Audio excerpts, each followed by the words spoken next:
Here we have a rational equation, x plus 6 is equal to 7 over x.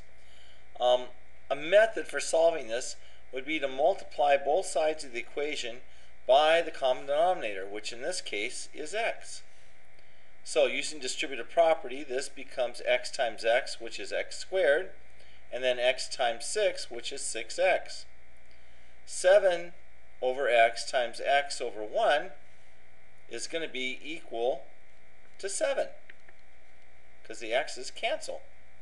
And we wind up now subtracting 7 from both sides of the equation. We wind up getting x squared plus 6x minus 7 equals 0. Can I factor this? And the answer is yes. I can go ahead and multiply this by x plus 7 and x minus 1 equals 0. So we FOIL that. Now you can see that x times x is x squared. We have a 7x and a minus x, which would give us a positive 6x. And if I multiply 7 times negative 1, I get a negative 7. So these are equivalent. So this x squared plus 6x minus 7 is the same as or equal to x plus 7 times x minus 1. Now, using the rule, what rule am I talking about? I am talking about the zero product rule.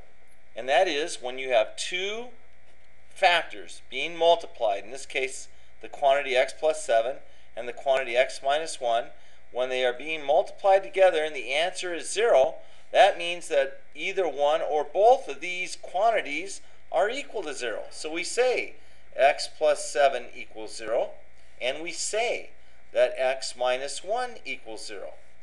Now we have two equations. Let's solve for both.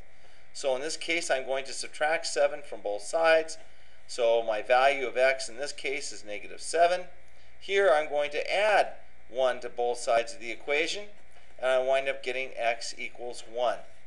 So if I were to take either of these values and plug them in for x in this equation, the statement would be true.